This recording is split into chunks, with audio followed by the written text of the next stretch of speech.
tainy tompo daholo tsika rehetra dia manonona ny fiadanana amintsika rehetra izay tratra antso tratra ny fizarana mivantana amin'izao alinalina izao. Tonona amintsika rehetra ny fiadanan Jesosy Kristy. Finaritra tompoko lahy, finaritra tompoko vavy. Vavaka vetivetsika, misaotra anao raha itsotoa fa tianao izahay. Misaotra Jesosy fa eo foana ianao mananatra anay, eo foana ianao te hanambara zavatra aminay, ary isan'andro isan'ora dia mitempo aminay izany fitiavanao zany. Anio indray tompo dia nomenao an'izao fotoana izao zahay ahafahanay miresaka sy mifampizara, indrindra ahafahanay mandalina loha-hevitra anankiray eo ambany fitarianao sy ny famanginao. Taio ny teny Jesosy, taio ny fotoana rehetra ianao no mifehy ny tontolo izay fampizaranay eto.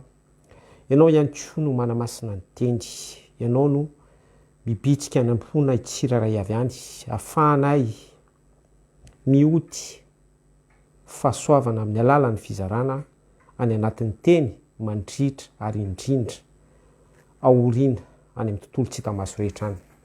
Mihaja sy ny dera dia hoanao irery any ray tsoto, ary ny fahasoavan'i Jesosy Kristy no mbola ahafahanay ahafahako manonona izany tombavaka izany. Halleloia. Finaritra tompoko lahy, finaritra rahalahy ranabavy, mamerina manonona ny fiadanan'ny tompo amintsika rehetra. Jesosy Kristy mamirapiratra eo amin'ny voninany, izy no proklamena amintsika rehetra ny fiadanany. Halleloia. Ho asitsika resaka kely ary ilay toriteny niseho teo amin'ny FJKM, nataon'ny FJKM teo amin'ny kianja Coliseum atao Antsonjombe tamin'ny 15 janvier 2023 farany teo. Samy naneho ny heviny daholo ny olom-pirenena rehetra ny ambaratonga sy ny isa-tsaranga avy, ny mpitondra fiangonana, ny tsy mpitondra fiangonana, ny mpitondra fanjakana, ny vahoaka tsotra, daholo be samy naneho ny heviny. Sika ihany koa dia hitondra ny hevitsika. Ary tiako soritana amin'izay hoe hevitsika izay, ny tena zava-dehibe dia hoe tsy ny hevitry isika, tsy ny hevitro izaho, fa ilay hevitra mitodika foana amin'ny famonjena vie éternelle. Izay no hojerentsika tsotsotra sy fohifohy ato anio. Raha nanao an'iny toriteny iny ny pastora anankiray voafidy tao amin'ny fiangonan'i Jesosy Kristy eto Madagasikara, ny FJKM izany, dia nandray ny Salamo 33 izy. Plus précisément toko faefatra hatramin'ny faraika ambin'ny folo izy zay raha tsy diso hatramin'ny faharoa ambin'ny folo teo eo. Dia raha fitinina tsotsotra ny toriteniny dia somary zany nampitandrina ny fitondram-panjakana izy. Soritany tao amin'ny toriteny nataony mihitsy ny resaka hoe halabato, manjaka ny tsirary nozy, tsy manambilantso ny olona. Zany hoe naka ny toeran'ny vahoaka madinika i pastora, ary ny solo-toerana zany mitondra teny ny amin'ny fahorian'ny vahoaka sy ny fijalian'ny vahoaka. Wow! Nanao avoka izy zany. Alleluia. Tsara ny tompo. Zavatra mahafinaritra tokoa ry havana dia be da be mpaminany, mpananatra sy mpanitsy, édification, mitondra teny fanitsina ary tsy mitsitsitsiny amin'izany teny fanitsina izany ato amin'ny baiboly, isan'izany ry Amosa, isan'izany ry Obadi, isan'izany ry Nehemi, isan'izany ry Jeremia mpaminany sy ny sisa rehetra. Lazao amin'ny oloko ny fahotany. Raha izay hoe lazao amin'ny oloko izay ny fahotany, raha izay no raisitsika dia hoe olon'Andriamanitra ve ny mpitondra fanjakana misy. Le olon'Andriamanitra mantsy dia olona ao anatin'ny fanekena alliance amin'Andriamanitra tsy toa. Du moment izy nanao fanekena tamin'Andriamanitra tsy toa dia azo atao hoe olon'Andriamanitra izy. Lazao amin'ny oloko ny fahotany ozy Yahweh Elohim. Dia anjarantsika ny mamaly hoe ny mpitondra fanjakana sy ny vahoaka malagasy izy asanao ve olon'Andriamanitra, samy mamaly any am-pony ihany arak'le zavatra nisoritako teo hoe voafatotry ny fanekena, mifanaiky amin'Andriamanitra tsy toa. Dia izay le mifanaiky izay dia nanolo tena ho an'i Jesosy Kristy sy miaiky toy ny hoe misigné contrat fa hanatanteraka ny zavatra fifanekena. Dia inona moa ny fifanekena fa testameta taloha sy ny testameta vaovao. Dia izay voasoratra ao zany tokony hifanekena amin'Andriamanitra tsy toa, ka mipetraka zany fanontaniana hoe mpanaiky ve olon'Andriamanitra ve ny mpitondra sy ny vahoaka entiny. Samy mamalo isika any am-pontsika any. Dikan'izay dia hoe par rapport amin'ny sitrapon'Andriamanitra, fa izao nefa ny zavatra misy. Na dia olon'Andriamanitra ara ny olona anankiray, zany hoe mifanaiky tamin'Andriamanitra izy, dia tsy mahasakana mihitsy izay ny fivadiam-pitokisana entre an'izay hifanekeny sy izy mpifanaiky. Ary ny témoigner an'izany ny baiboly Yahweh Elohim, Jehovah Andriamanitra tsy toa sy ny vahoaka Hebreo. Lazao amin'ny oloko ny fahotany hoy Yahweh Elohim tamin'ny alalany mpaminany ary ny s'adresser tamin'ny vahoaka Hebreo izy, fa à plusieurs reprises ny vahoaka Hebreo ny Israelita dia nisoritany soratra masina mihitsy hoe firenena mafo, mafiatoka sy ny sisa rehetra afaka anambarantsika azy. Izany hoe tsy atraveran'ny hoe manao ny sitrapon'Andriamanitra sy ny tsy manao ny sitrapon'Andriamanitra izany no maha feno ny famaritana ilay nolazaintsika teo hoe lazao amin'ny oloko ny fahotany, fa atraveran'ilay alliance rehefa nisy ny fifanekena ny fanekena. Madagasikara any Kristy, Kristy any Madagasikara, zany efa lojika mpitenenana eto amintsika sy slogan indraindraina foana eto amintsika. Donc zany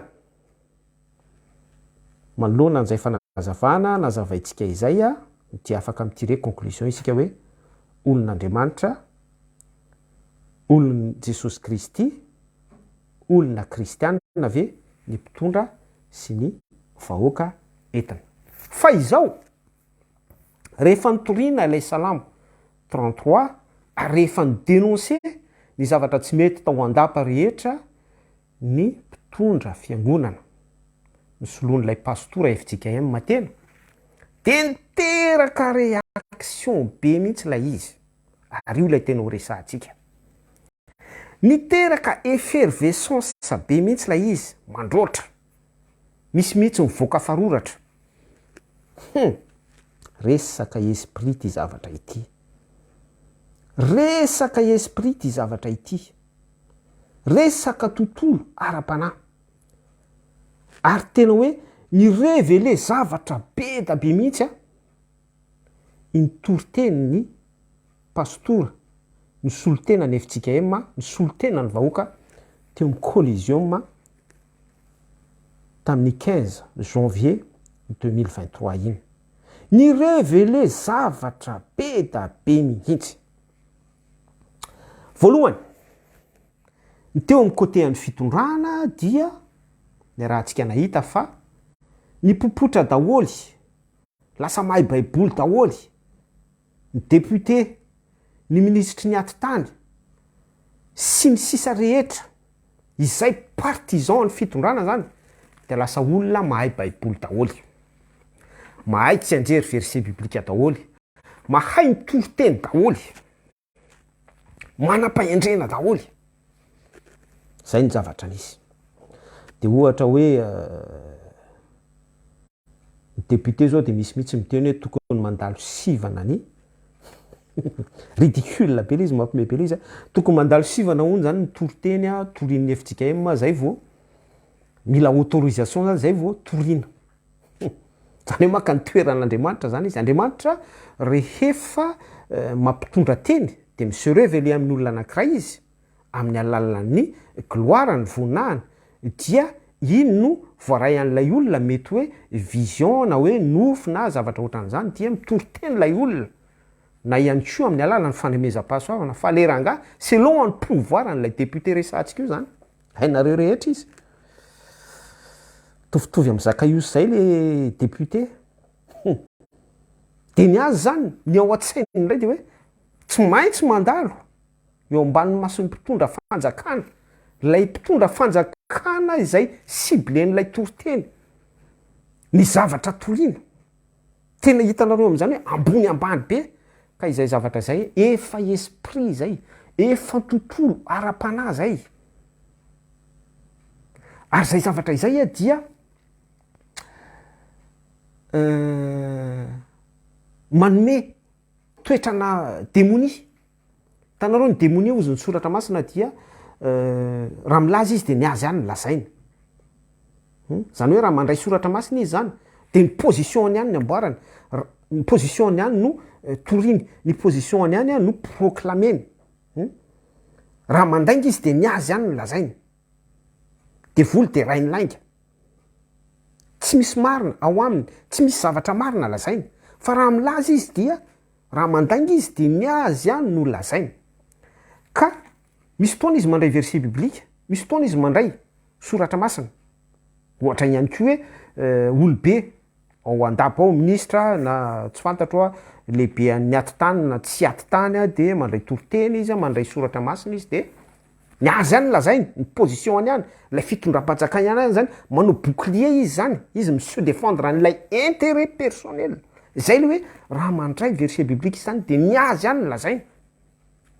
De zao ny argument verset biblika nalainy tena fahamarinana atao amin'ny baiboly hoe manekeny mpitondra anareo, zay le izy rafitininy, ny fahefana rehetra ozy izy dia ositra avy amin'Andriamanitra, dia tokony ho ekena zany, tokony ho ankatoavina zany. Fa za tsy membre am'zany tsy fantatro anao na membre am'zany, fa du moment mpangalatra ny eo amin'ny fitondrana, Andriamanitra tsy ametraka mpangalatra eo amin'ny fitondrana, Andriamanitra tsy ametraka mpanolana eo amin'ny fitondrana. Raha tsy hoe misy vision an'Andriamanitra, ohatra hoe nametraka permissiva ny fisian'i Nebokadnezara teo amin'ny fitondrana, satria tao anatin'izay dia nisy planina famonjen'Andriamanitra selon ny vision n'Andriamanitra sy ny faminaniana tao am-pon'Andriamanitra ny amin'ny colosse au pied d'argile sy ny fanjakana efatra, ny bibidia, ny bera, ny liona sy ny léoparda sy ny sisa rehetra, ainsi de suite. Dia tamin'ny alalan'ny permissiva nanomezana pouvoir ny Nebokadnezara no nafahan'izay vérité biblika tao am-pon'Andriamanitra izay, tonga vérité biblika izay pensée an'Andriamanitra izay ny se révéler. Fa raha petraka ny fanontaniana de hoe inona moa zany mba vérité biblika se révéler amin'ny alatra voamaso, inona moa zany mba vérité biblika se révéler amin'ny volamena 73 kg, inona moa mba vérité biblika se révéler amin'ny fivarotana zanaka, inona ny vérité biblika se révéler amin'ny alalan'ny zavatra be da be tsy araka ny sitrapon'Andriamanitra zay ny dénoncen'ilay pastorany FJKM tao amin'ny collégium. Et ainsi de suite, lasa misy avocat be da be, entre parenthèses, arak'ilay fanazavantsika teo hoe raha milaza izy dia ny azy ihany no lazainy, de voly de rainy lainga. Zay zany le zavatra nisy. Ny zavatra faharoa ihany koa hoe révélateur be mihitsy iny zavatra toriteny tao amin'ny collégium iny, dia izao ihany koa no azo ambara. manambara ny karaktera spirituel ny mpino amin'izao fotoana izao a inotoriteny a tao amin'ny efitsika emeny satria ilay dessin ilay caricature toetra ny mpitondra sy ny mpiara-miasa rehetra tao andapa-tao izay nanao réaction après an'iny toriteny iny dia nandray verset araky ny fifandraisan'ny tsiraray azy avy mba hafahany manao avocat sy midefendre ny intérêtny hoe raha milaza izy dia ny azy any lazainy raha mandainga izy dia ny azy any lazainy dia hoy aty hoe mirevele ny toetra ny kristianina tsiraray le izy satria raha fitinina izay kisary rehetrarehetra no lazaintsika izay dia tsotra be hoe aza mitsara mba tsy ho tsaraina zany hoe rehefa misy kristianina teneninao ny zavatra tsy mety ao amin'ny tokantrano na ao amin'ny tenany mihitsy na izy mihitsy ka misy soratra masina entin'ny mpanompon'Andriamanitra anankiray entiny manitsy an'iny mpino iny dia mise revele ilay identité an'ilay mpino mondialisé ilay mpino manao masika mpino déguisé hay babylonianina mody milanja baiboly sy mamonjy fiangonana isaky ny sabotsy na lahady a araka ny dogmany avy dia mandeha amin'izay ny hoe aza mitsara mba tsy ho tsarainy zay tsy nanota taminareo no akitora-bato azo voalohany a esory aloha ny andry eo amin'ny masonao zay vao manala ny sombika azo a eny amin'ny masondralanao sy ny sisa rehetra ka tokony hisaintsaina isika hoe fangamo ny toriteny sy ny fanitsiana selon an'ny baiboly angamo reny dia tsy maintsy hoe zay zavatra mifanaraka amin'ny fisainantsika sy eritreretintsika ihany no tokony ho ekentsika fa marina sy ekentsika fa tena toriteny avy amin'Andriamanitra marina diso be zay satria penser selon moi izay a ary selon ny position koa indrindra selon an'ilay esprit miasa atao anaty koa ao anatin'ilay olona dia tsinona izany fa ny esprit an'ilay mianarana izay a tsy tiany mihitsy izy a ho déstabilité ny vérité fa tiany izy a ny ataony any ny ataony selon an'ilay esprit manandevo azy a dia rehefa misy vérité manao édification aminazy dia mitrena izy mivoaka faroratra izy a ary monsieur montré izy hoe izy no tompony fahamarinana ary mitrena avec le temps izy mba tsy hahafahan'ny olona anankiray mitondra ny vérité biblika ho ambara dikan'izay dia hoe avelao izy a anao ny faharatsiny eny foana avelao zao fiainana zao a ikorotana avelao ny olona tsy hanambilanitsony a avelao ny omby a ampitondra ka avelao a tsy hisy hanina itsony any ambilaniny tsiraray a avelao andeha foana ny alatra voamaso a avelao a ny délestage andehany foana avelao ny banque mondiale anatitra vola dia zay vola tonga eo hoantsika sy ataontsika ny apostika avelao ny faratsiana rehetra sy ny moyen ahafahana mitsetsitra ny vahoaka rehetra avelao a andeha foana fa aza mitenitenanay zany a fa mba zay toriteny mifavorize sy mandokandokanay sy miadmire anay araky ny position isinay a tahaka ny fanambaran'ilay présidente ny assemblée hoe avelao zay anao ny ataona ihany a izay tsy nanota taminareo no aoky tora-bato a anay voalohany esprit malin esprit du diable zay ny tapany voalohany afaka nambarantsika tamin'iny toriteny iny position an'ny ny antefan'ny toriteny no nakatsika analizy ary ihany koa nambaratsika niaraka tamin'izay analizy zay fa monsieur Revele nanatsikafina ny toetra ny mpino amin'izao vanim-potoana iainantsika zao mondialisation sy ny intelligence artificielle, ny fandrosoana, ny progrès zany hoe mpino mandroso, ny toetra ny mpino mandroso dia natsikafina toriteny iny raha narahanao ny fanazavana. Izao anefa enohy tsara ity tapany faharoa ho resahako amintsika ity.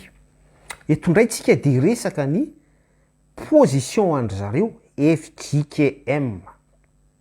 Zany hoe tsika zany dia mijery angle ary tsy maka position tsika hoe miandany amin'ny mpitondra na miandany amin'ny FJKM fa araka ilay nambarako tany am-piandohana hoe ny atsika dia ny sitrapon'Andriamanitra no ambaratsika sy asitsika tsindrim-peo.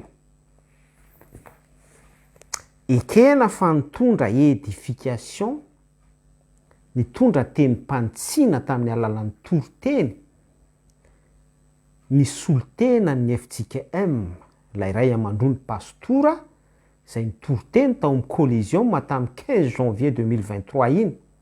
Ekena tompoko, bravo, tsara, tena mitehaka mihitsy satria midénonce ny tsy fahamarinana izy.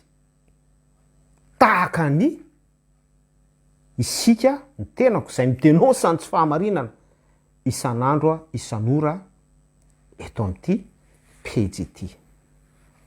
Alleluia. Be da be ny tsy faly, be da be ny mihetsika devoly, be da be ny mivoaka faroratra. Satria izay le hoe maranitra noho ny sabatra roa lela ny tenin'Andriamanitra mampisaraka ny tsoka sy ny tonony ny aina sy ny fanahy.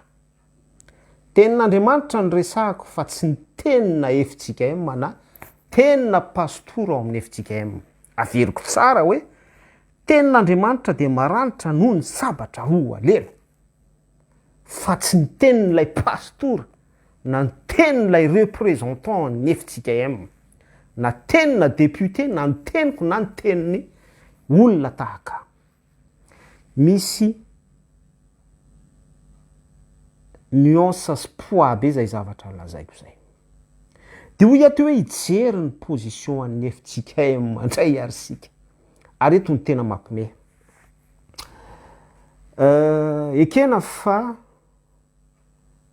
tsy vovoalohany no nitondra teny miendrika edification ohatr'ireny ny FJKM, ny filohan'ny FJKM ihany koa dia efa nanao teny mananatra sy teny mpantsiana ohatran'ireny.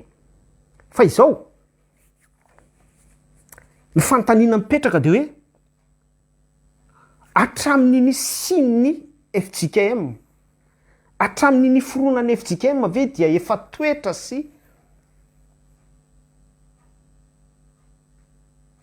fomba fiainan'izy ireo ny zavatra tahaka ireny, fomba indrindra pitorindry zareo ve ny zavatra tahaka ireny, sa taty aoriana tamin'izao vanim-potoana ny fitondrana izao voa nisy ireny zavatra ireny.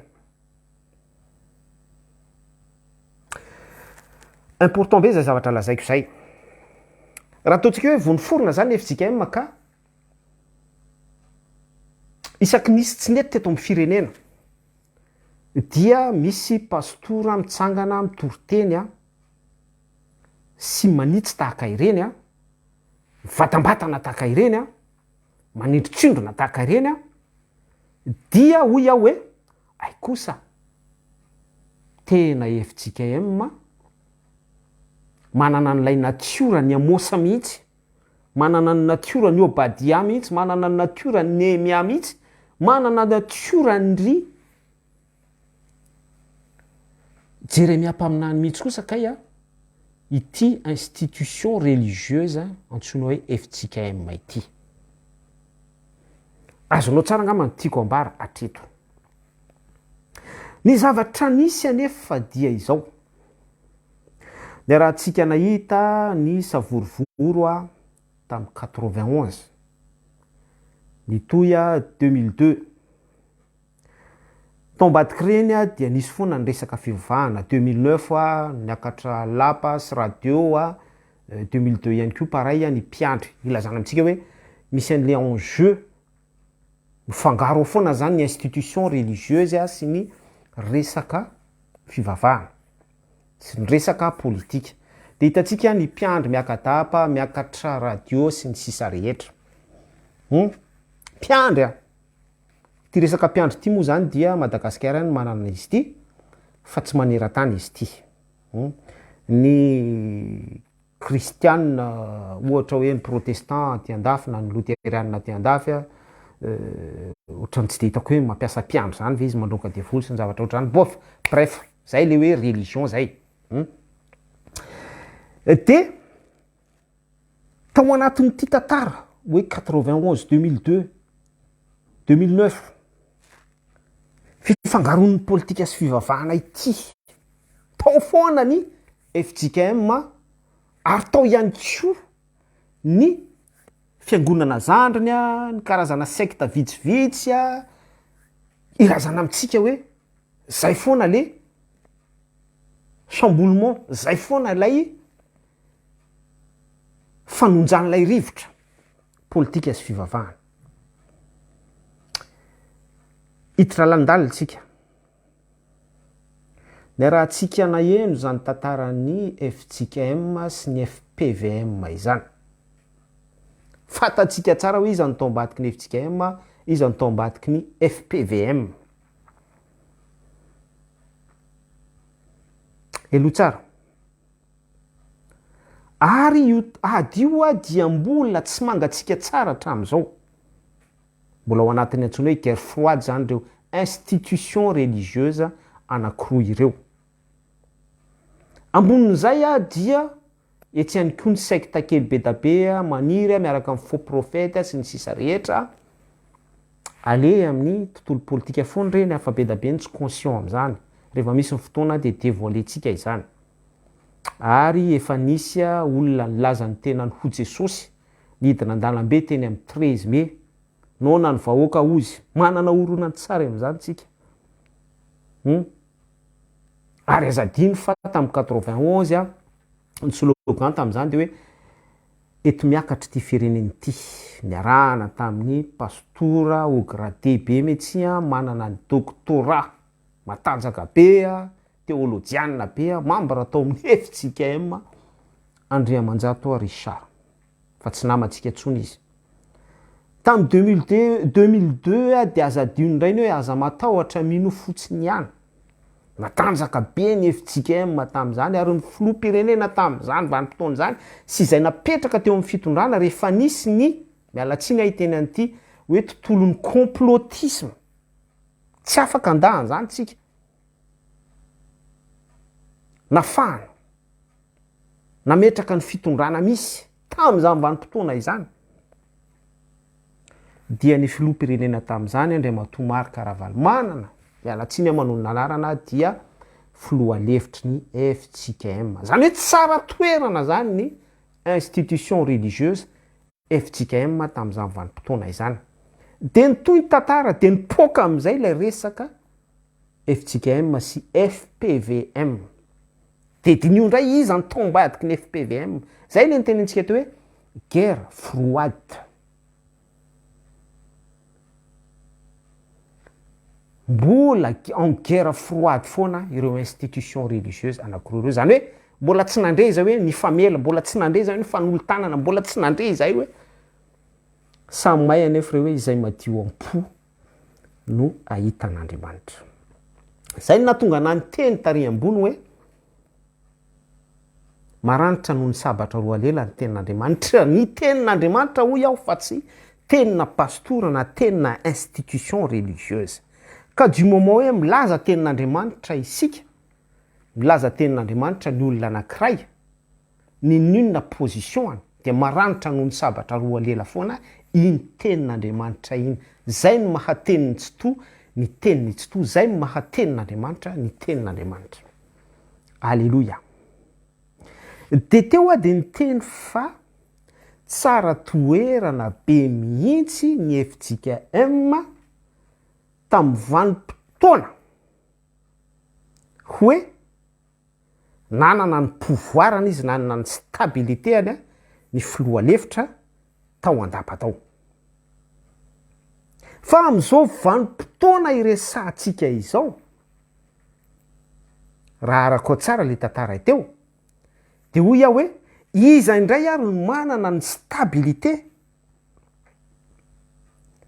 intouchable sy crédible amin'ny fitondrana misy amin'izao vanim-potoana iresantsika izao, malgré insécurité, malgré alatra voamaso, malgré ny volamena mipritsaka eny amin'ny aéroport sy ny sisa rehetra hatrany anaty fitombenana, ainsi de suite, ny fivarotan-janaka, de apetrao ny fanontaniana eo iza indray ary zany no fiangonana, institution religieuse tsara toerana sy mahita stabilité amin'ny fitondrana misy. Analyse ny ataontsika, de ho valiko aminao le izy. Re karazana fiangonana zandriny sy ny secte kely be da be miaraka amin'ny FPVM. Intouchable sy tsara toerana miaraka amin'ny fitondrana io. Aro tsara le enjeu politique. Enjeu politique eo fa tsy vision si selon la volonté divine. Donc zany lay toro-teny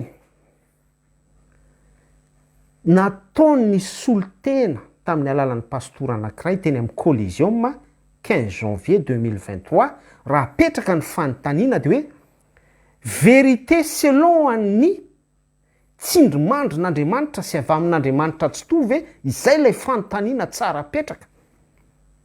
Sa efa tsy manana crédibilité intsony izy ireo,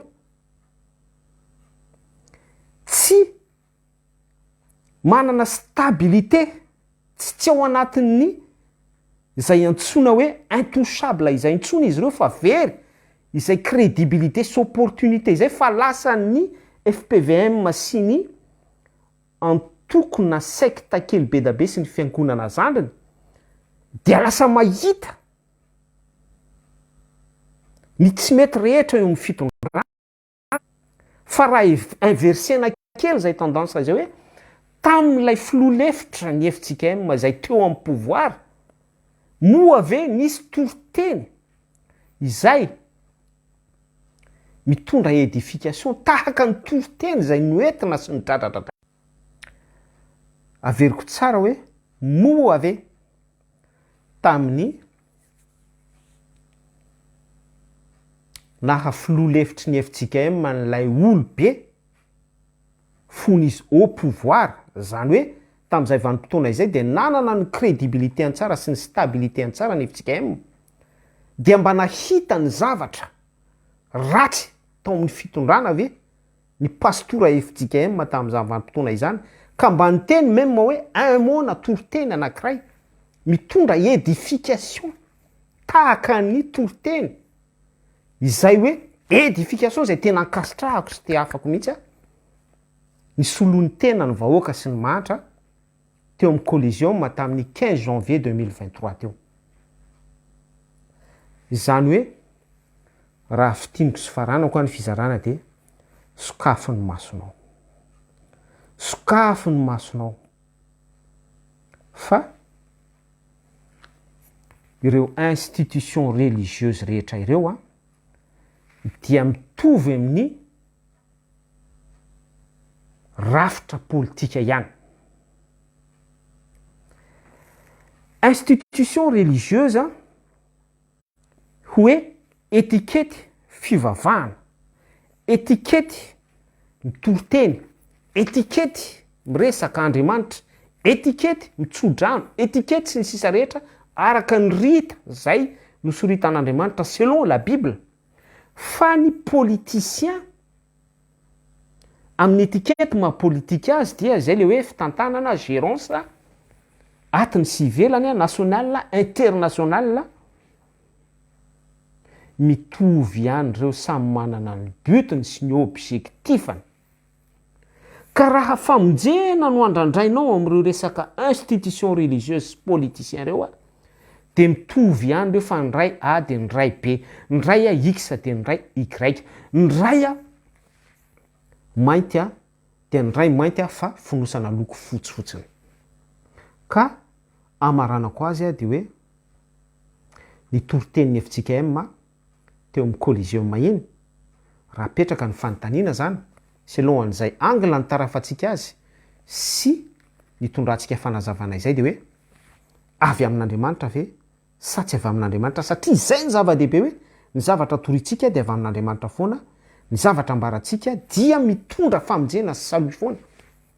Ekena fa mitondra édification, mitondra fanitsinany amin'ny mety tokony ahitsy lazao amin'ny oloko ny fahotana fa zéro famonjena. Tsy misy famonjena satria tsy Jesosy Kristy no nametraka an'ilay teny ho toriana, fa par rapport amin'ny position an'ny politicien déguisé hoe institution religieuse lay izy. Dia izay le déguisement sy izay sarcasme kely zay resaka récupération daholo zany satria very ny crédibilité very ilay stabilité tao anaty fitondrana, very lay tombontsoa kely be da be very ny zavatra be da be ohatr'izany dia izay no mahatonga nyreny hoe toriteny tahaka izao indray aloha ahafahantsika mamiratra, ahafahantsika hoe olo be marina itsika, ahafahantsika hoe tena ray aman-dreny andrandray ny vahoaka isika, satria ny vahoaka koa ny tsy mana moyen intsony izay miteny dia mihinana mangazo, izay miteny dia any am-ponja, izay milaza ny marina dia fa izay foana le efa torintsika hoe tandremo ny toe-po fa nininona toe-ponao, nininona fisainanao sy fieritreretanao, nininona objectif personnel anao dia miseziranao foana Andriamanitra anaovany rappelany amin'ny filazantsara fa tsy midika akory zany fa ho voavonjy ianao, tsy midika akory zany fa ao aminao Jesosy Kristy, tsy midika akory zany fa hoe salut sy famonjena no miaraka aminao fa miteny fotsiny ianao selon ny toe-ponao atateraka ny sitrapon'Andriamanitra fa ao anatin'ireny dia tsy misy lien, tsy misy cordon, tsy misy fifandraisanao amin'Andriamanitra, tsy ao lay fluidité, tsy ao lay tuyau. Dia ny zavatra mampalahelo dia be da be nefa ny olona no nitehaka sy nananki-po be tamin'ny fahaizana sy intelligence amin'izay resaka enjeu politique déguisé ho kilalao religieuse izay be da be ny olona no taraika tao anatin'izay. Dia ny tena fanontaniana tokony hapetrany dia hoe avy amin'Andriamanitra ve ny zavatra misy, avy amin'Andriamanitra ve ny événement, avy amin'Andriamanitra ve ireny rehetrarehetra ireny surtout misy famonjena ve, misy famonjena ve, ny famonjena eo foana fa lasa au lieu de mifantoka amin'ilay famonjena lay olona dia lasa mifantoka any amin'ny applaudissement hoe tena manana ray aman-dreny tokoa izay, ny andaniny sy ny ankilany samy mitehaka ny azy ny politicianina, ny fanina ny politicianina mitehaka ny azy, ny mouton any religieux religieuse isan-karazany, ny fanatika izany, ny adepta izany ny ondry mitehaka ny azy ihany koa dia tsy hita mihitsy Jesosy Kristy tsy hita ny lalam-pamonjena, tsy hitany ny vie éternelle, tsy misy makany amin'ny ray afa-tsy amin'ny alalan'i Jesosy. Dia lasa tsy hitan'ny olona le hoe tsy misy makany amin'ny ray afa-tsy amin'ny alalan'i Jesosy Kristy, fa lasa ny FJKM na ny FPVM na ny secte isan-karazany na doctrine isan-karazany enjeu politique daholo reny le kajikajy, ireny lay fomba fiasan'ny démonia hoentiny manakona ny herin'ny filazantsara, tsy andraisanao an'ilay fahamarinana hoe tsy misy makany amin'ny ray afa-tsy amin'ny alalan'i Jesosy Kristy. dia lasa mifikitra FJKM ny olona, mifikitra religion ny olona, mifikitra hoe je suis sabatiste ny olona, mifikitra hoe za de pentecôtiste, za de fiangonana zandriny, za de FPVM, za de katolika mandrakizay satria izay mihitsy lay enjeu any fanaratsy hoentiny mandrebreby anao. Ka ny amaranako azy de izay zavatra zay de mitovy am'le olona mifikitra amin'ny hoe dada ihany anay mifikitra am'le hoe apivy mandaha roa telo sy efatra mihitsy fa mahavita be zandry kely sy ny sisa rehetra mifikitra amina karazany zavatra be da be zany de tsy hitantsony hoe Jesosy Kristy lay tena tokony ho fikirina. Amaranako azy de mazava ny soratra masina hoe raha tsy misy fahitana de atondraka anara-po amin'ny ratsy ny olona. Raha tsisy fahitana de atondraka ka anara-po amin'ny ratsy ny olona. Zany ny zavatra iainan'ny vahoaka malagasy, zany ny zavatra iainan'ny mpitondra fivavahana sy ny institution religieuse rehetrarehetra misy eto Madagasikara izay mamahana ondry sy mouton be da be tsy misy lay fahitana vision avy amin'Andriamanitra tsy to ny amin'ny zavatra ambara sy tokony tenenina fa par analyse sy par hoe izao ny toriko satria izao ny zavatra tokony ho akia, izao ny zavatra kajikajy be da be ohatr'izany dia mazava ho azy tsy misy Jesosy tsy misy vie éternelle ao anatin'izany rehetrarehetra izany. Voarahinao ny afatra mirary soatsika rehetra tahiny Jesosy Kristy. Sotra ray tsy toa raha mbola afaka nanambara sy afaka nizara izay zavatra tokony ho nozaraina izay. Mankasitraka betsaka ny amin'ny fotoana izay nomenao, mankasitraka betsaka ny amin'ny fitiavanao. Ampahitao sy ampafantaro ny amin'ny tokony alehanay izay, aizanay manisa ny andro sisa. Betsaka ny interférence, betsaka ny zavatra fafiny devoly ny zanatsipika rehetra anakivinanay fa ny zavatra isaorako anao ray tsy toa anomezako voninahitra anao dia ny fisandratanao foana any am-po sy eo amin'ny fiainana ary ilay fisehonao any amin'ny tsy hita maso